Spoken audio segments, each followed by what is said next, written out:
Good morning. This morning I'm filling in for Bernadine Jocelyn from the Blandon Foundation. So on behalf of Bernadine and our many partners in the Minnesota Intelligent Rural Community Project, it's my special privilege to express our collective thanks to the MHTA for the opportunity to share today just a taste of the positive difference our partner collaboratives have made for the vitality of rural Minnesota communities. 13 years ago, 13 years in the 21st century, it's clearer than ever that robust telecommunications infrastructure and the skills required to use it are critical to community vitality. Let's face it, the internet is critical to everything these days. Today, a single person with a compelling idea and a connection to the internet can change the world. It's happening all the time, every day, in every corner of the globe where there are internet connections. But woe to those towns and cities and neighborhoods and households who are not in on this revolution. Broadband creates wealth. We know this.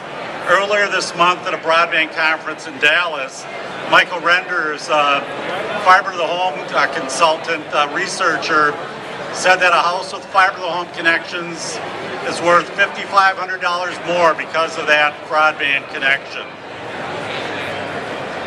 What's more, Jane Patterson of North Carolina recounted that 31% of North Carolinians with a broadband connection now have home businesses, and another 15% of those residents are planning to start home businesses using their network connection. The picture is clear.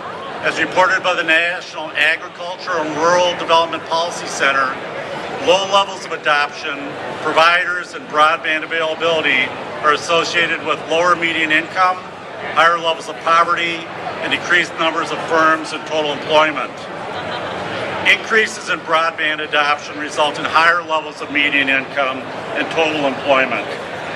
And most interestingly, from the perspective of our partnership, broadband adoption thresholds have more impact on changes in economic health indicators than does broadband availability thresholds. This makes it clear that focusing on increasing broadband adoption can have important payoffs for the Minnesota economy. So what do we know about these folks who are slow to adopt?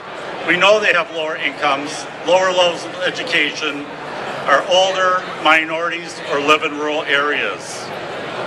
According to the Jack Geller, U of M professor, there are about 600,000 rural Minnesota households. About a quarter of those, over 150,000 people, remain completely offline. Helping these people get connected is hard work. If it had easy, they would have been connected by now.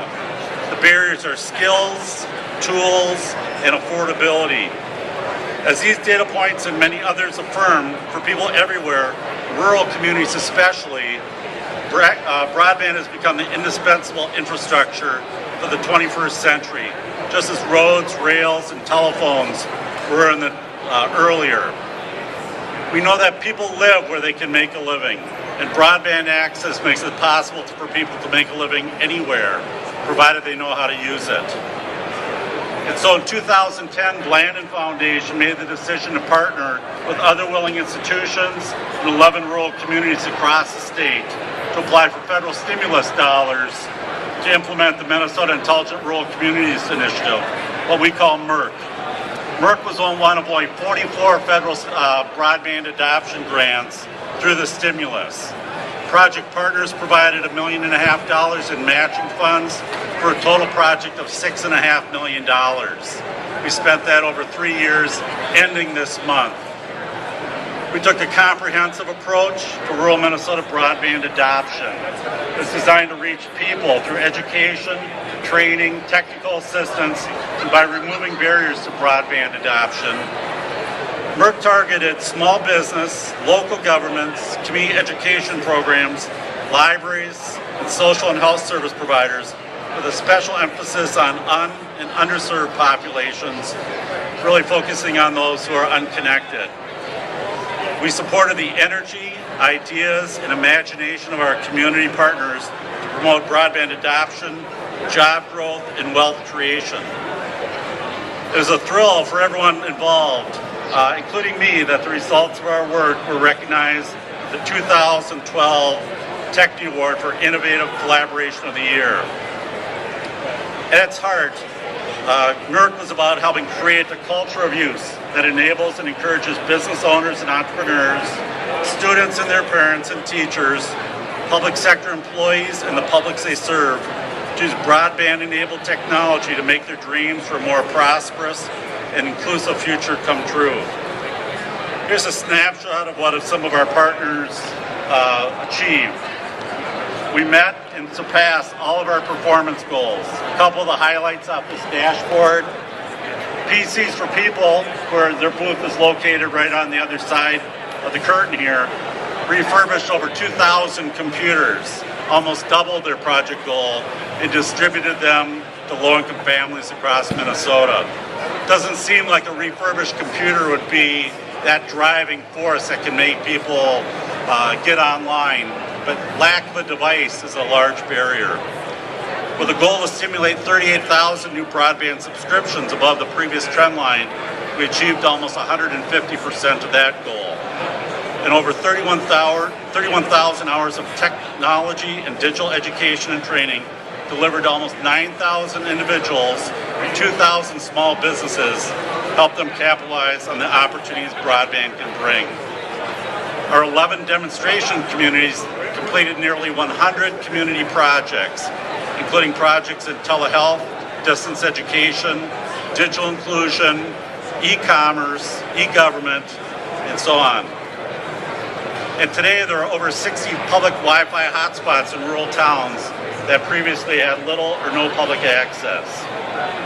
MERC has met its goal of reducing the gap between rural Minnesota and metro broadband adoption.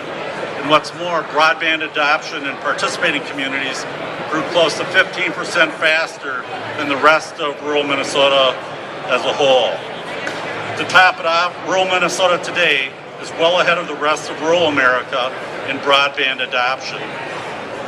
According to our project evaluator, Jack Geller, it's hard not to connect the MERC project and the Blandon Foundation as a contributor to Minnesota's leading position in rural broadband adoption. In March, we went out to northern Minnesota communities to check their progress. In every community we visited, we saw champions working hard to reduce digital divide, enrich and increase educational opportunities, improve government services, engage youth meaningfully in their own communities, involve folks in their own healthcare, and expand markets by using social media to engage customers in creative ways. In Grand Rapids, we sat in on a physics class being taught by a telepresence to 6 kids sitting 40 miles north in Bigford. In Cass Lake, we met with Janice Gale, director of the Leech Lake Band of Ojibwe, for their temporary employment program. Janice is woven digital literacy training into the tribe's day labor program. So now each day laborer has the skills and support they need to use the internet for education, job hunting, and daily life. About 10% of the band members who live on the reservation participated in that digital literacy training. And at the offices of WTIP Public Radio in Grand Marais, we heard an uncommon partnership between the school, the radio station, and the local government to add video and audio streaming to the station's efforts to tell community stories. Turns out that thanks to their hard work, when they had their broadcasting at a basketball game, they heard about a problem with the stream from somebody in Hawaii. So they've expanded their market quite a bit. All these stories underscore the importance of connections to community vibrancy and resilience. And when I talk about the connections, I'm talking about both human connections and the kind of connections technology makes possible. In summary, MERC partner efforts have been good for Minnesota's rural communities and good for Minnesota. The collaboration taught us many lessons. Here are a few. Communities know best. Involving citizens directly in their broadband adoption utilization goal is the best way to catalyze long-term engagement needed to increase adoption. Local leadership matters. Local broadband champions are needed to frame issues, build and sustain relationships, and mobilize people. Broadband's not an end to itself, we know that. It's a means to a better economy and improved quality of life. The foundation now is continuing its efforts in rural broadband by committing another $1.5 million of their own funds over the next 2 years to further broadband adoption in rural Minnesota. Thank you.